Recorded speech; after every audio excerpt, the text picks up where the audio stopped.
Hey there everyone, Philip here again. In today's video, I'll take you behind the scenes for an exclusive look of how I created this Gladiator sequence. So hang on tight and let's dive in.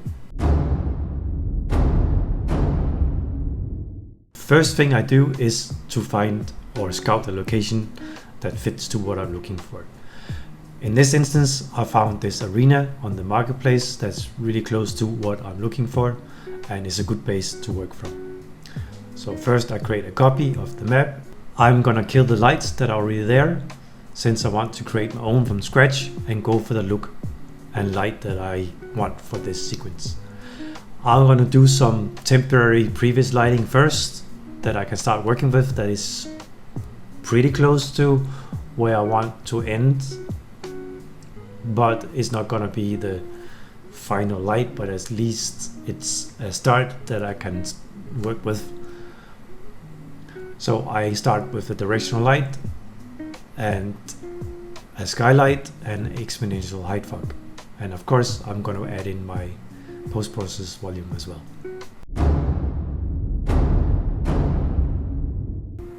Next step is to block out the main action of the shot. From the beginning of the shot to the end of the shot, where the gladiator is going to be and where he's going to end, and where the dragon's going to enter and where it's going to land in the end. I'm going to roughly time out the sequence of how long I estimate it will take for him to exit the cage, fight a couple of gladiators, and then watch as the dragon enters and lands and roars out. Here I recommend that you also try and record yourself and block out the action on your own to get a more clear idea of the timing of things. So in this instance I did some rehearsing and I timed out how long I estimated it would take for the gladiator to run out of the cage, fight the gladiators, get beaten down, get up again as the dragon enters, and watching it land, it roars, and we end up on a close-up of the main gladiator.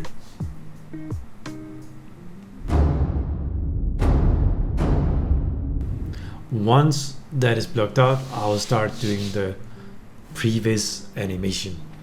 What that means is I'll start adding some rough poses or import some animations that I find and do some rough posing using those library poses. And you can actually get really far with just using library animations and tweak them in the sequencer timeline and blending them together. So as you can see here in this instance, I am using some warrior animations and I'm just tweaking them and matching them up to give me a strong base of animation to work from that I will then polish up afterwards. But here I'm basically just blocking out the main movements, getting the basic timings in place for both the characters and the camera and also the dragon. And in this instance, using those base library mocap or animations, I'm actually getting really far.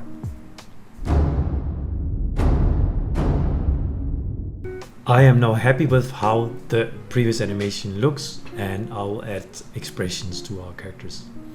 There are several ways you can do this. One is to try and capture your own face and add to the character, or you can just by hand manually try to animate with using the face rig. Or thirdly, you can actually also use the post library. In this instance, I am using the post library as a base to work from, and it's really straightforward and easy to use. You can load your post library, select your character, and copy paste facial poses or expressions from the paste library onto your character. I will in a later stage add some more detail to the face animation, but this post library actually works really well as a base to work from. This leads me to the next step of the animation polish. The way I'm doing the animation polish is that I'm actually adding an additional layer on top of my base mocap library animation, and I will then tweak the animations on top of that base animation. Sometimes you will have to tweak the base animations a little bit to make it work, but so there'll be a bit of a dance back and forth doing that. And as you can see here, I am just tweaking the poses. I'm making sure the animation works, and I am highly focused on how the animation looks inside the camera lens. If you look outside of the camera, his movement doesn't make a lot of sense a lot of times. So what is important to me in this sequence is what you see in the lens and basically nothing else. Of course, you have to be smart about this sometimes, because you also have to consider your light, but we are in this position that we actually have close to final light already in place, so you can see already how the light is influenced by your animation. And I'm just going to keep polishing up the animation and making sure it looks great, and I'm gonna still go back and forth and do the dance between the mocap library poses and my polish, and retime and tweak back and forth as needed. This is actually a really great option that you can go back and forth between the layers, which means that you have the freedom to keep tweaking, which is great. One of the main things I'm focusing on animation is to break down and study how movements work. I'm making sure I have my overlaps, and I'm always keeping in mind of what part of the body is leading the action. But this is also not a fully realistic animation. It's a bit more exaggerated. It's a bit more like almost like a dance, which was my intention from the beginning, that the way he's moving is a little bit like a warrior dance, so it looks great on camera, but still has this really rough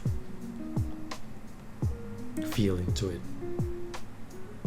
So an advice for the newly starting animators is always to keep in mind of what is leading the motion, and often is the head leading motion and all the other parts of the body follows, but sometimes it can be other parts of the body that's leading the motion.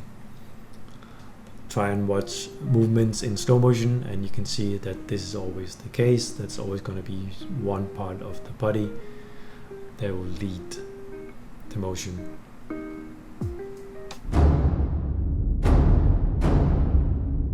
And now that I'm happy with the animation, I felt that his skin was a little bit too clean. He's a gladiator. He's fighting in a dusty arena. He's been imprisoned. So I'm quickly gonna import the texture into Photoshop. I'm adding a little bit of grunge to it and then re-importing it into Unreal, so it looks a little bit more realistic and grungy, which is the look I'm going for. I'm actually doing this to all the characters, so they're not look so super clean as the metahuman does from the get-go. This adds a little bit more life to it, and yeah, I like the more grungy look.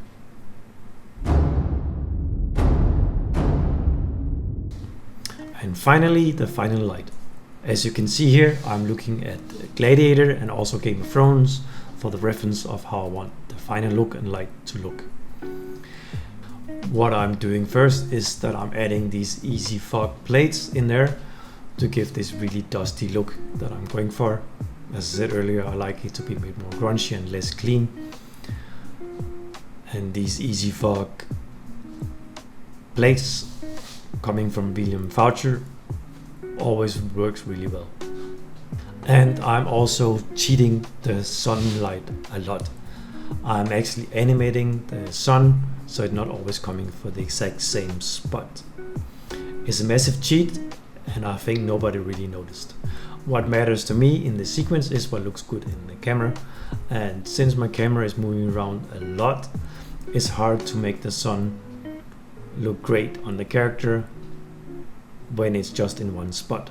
So I'm actually cheating it in this instance. So let me know if you actually noticed, but yeah, the sun is actually being animated depending on the angle.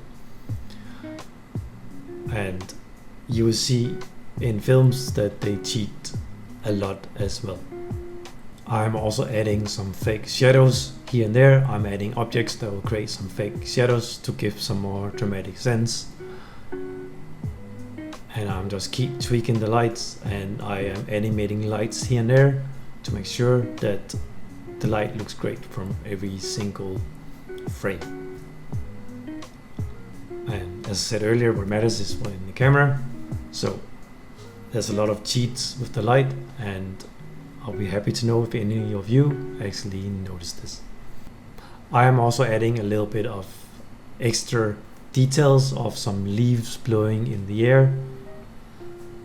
It gives a nice little extra layer of a crowd having thrown out some rose petals in the air, and it works for this kind of epic atmosphere that I'm going for this particular sequence.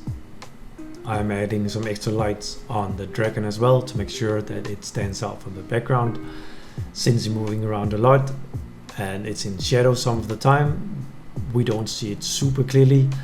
I like that it's a little bit in the shadow to be more mysterious, but if you don't see it at all, it beats the purpose. So I'm still making sure that even though it's kind of in the shade and in the fog, you still see the basic shape of a dragon. And as you can see, still I'm working quite organically, so I'm keep going back and forth, because sometimes when you work with any kind of art, painting, drawing, sculpting, you can stare yourself blind on something, so it's good to go a little bit back and forth and see things with fresh eyes. And then at this point I'm just adding a little bit of extra small details here and there. I'm adding a little bit of jewelry on one of the gladiators to make him stand out more visually from the other character. I am adding a few more lights. I want to test things out to make sure I'm going to end up with a result I'm really happy with. So I'm adding quite a lot of lights that you don't notice, but they're animated so they kind of fade in and out from each other. But as they say in VFX or animation, if you don't notice it, it means that it's working.